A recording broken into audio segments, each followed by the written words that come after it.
The term globalization refers to the gradual integration and growing interdependence of the world's economies.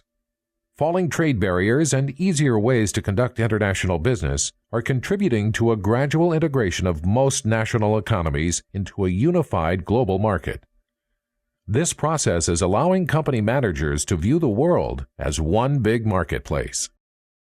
The current times are experiencing enormous growth in cross-border trade and investment. Buyers, manufacturers, suppliers, and governments are more connected to each other across national borders than ever before. Simultaneously, preferences worldwide for many consumer products are converging, as exemplified by the universal popularity of music, entertainment, consumer electronics, clothing styles, and food. Ongoing technological advances in communications, manufacturing, and transportation are facilitating the internationalization of countless companies around the world. Countless firms are launching websites that allow them to sell products and services well beyond their national borders. Research and development can be performed just about anywhere. Companies source raw materials, components, and service inputs from suppliers located around the world, wherever the companies can access maximal advantages. The competitive and innovative activities of internationally active firms help reduce the prices that consumers and firms pay for products and services. Internationally active firms create jobs, thereby increasing the living standards of people around the world. Let's examine the specific characteristics of market globalization. Market globalization is the integration and interdependence of national economies. Today, countries depend on each other for trade and investment more than ever before. Globalization has arisen partly as groups of countries in Europe, Latin America, North America, and in other world regions have come together to form regional integration blocs, such as the European Union, Mercosur, and the North American Free Trade Agreement. What has led to the trends now occurring under globalization? In the process of conducting international transactions, firms and governments undertake massive buying and selling of national currencies such as dollars, euros, and yen. The free movement of capital around the world, the globalization of capital, is helping extend economic activities across the globe and is fostering interconnectedness among world economies. At the same time, lifestyles and preferences of people worldwide are increasingly similar. From Brisbane to Boston to Birmingham, people are buying much the same products and services. Finally, multinational firms are manufacturing their products wherever they can obtain maximal advantages, anywhere in the world. Numerous globalization drivers can be identified. First, the past several decades have brought a substantial and widespread reduction in tariffs and non-tariff barriers to international trade and investment. Since the 1980s, China and India, as well as the countries in the former Soviet Union, have all transitioned toward economic systems based on market forces and free trade. These countries and many others around the world have industrialized and modernized their infrastructure, leading to growth in economic development. Declining regulations and falling barriers in international finance have led to growing integration of world financial markets. Technological advances in information, communications, and transportation have made it possible for managers to organize far-flung operations around the world, geographically distant locations closely connected by the Internet and global telecommunications. What are the consequences of market globalization? Globalization has numerous consequences. It has produced countless new business opportunities for internationalizing firms. More and more companies recognize the advantages they can obtain by internationalizing their value chains, as well as by obtaining inputs from suppliers around the world.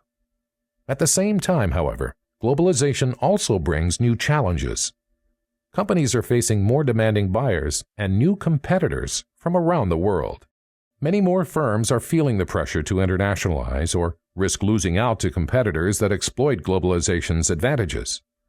The rise of companies new to international business from both the advanced economies and emerging markets is posing new risks and creating an intensely competitive global business environment.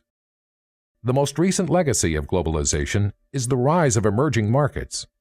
Historically, most international business was conducted by the advanced economies, primarily in Europe, North America, and Japan, as well as Australia, New Zealand, Hong Kong, and Singapore.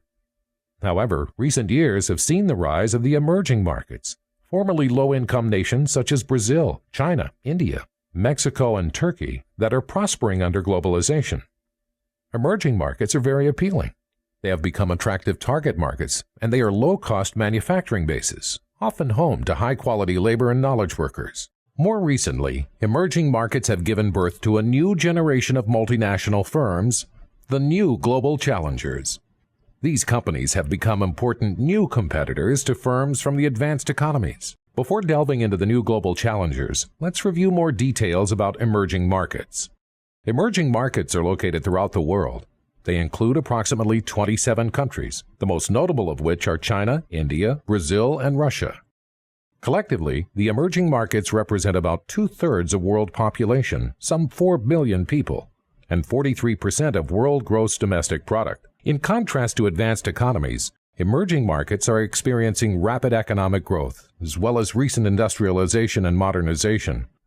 Most have a young population and a growing middle class. The trade environment in these countries is liberalizing, and they are the recipients of massive investments from the advanced economies and other emerging markets.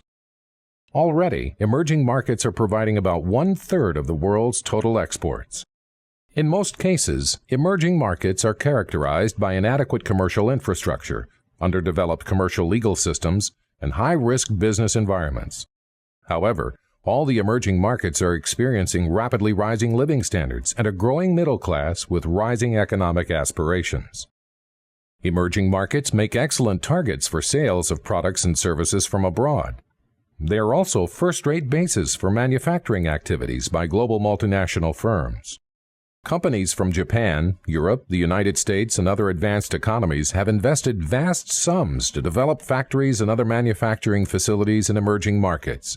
China and Eastern Europe are leading examples. The reason is that these markets are home to low-wage, high-quality labor for manufacturing and assembly operations. Emerging markets possess other advantages, including the presence of knowledge workers. India is an example. Low-cost capital and powerful, highly networked conglomerates of homegrown firms.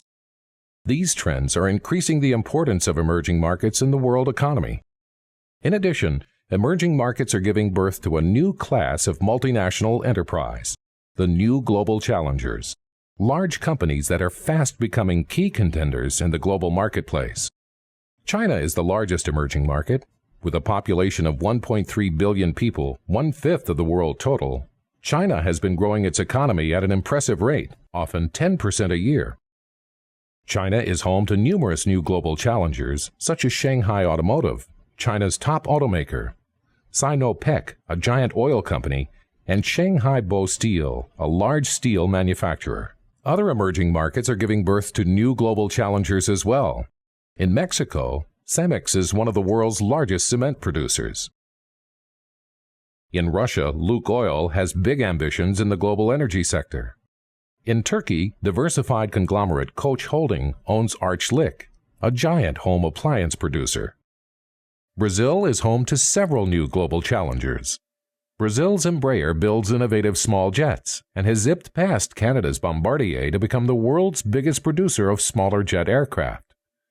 The Brazilian food processors, Sadia and Perdigão, exemplify the international entrepreneurship of the new global challengers.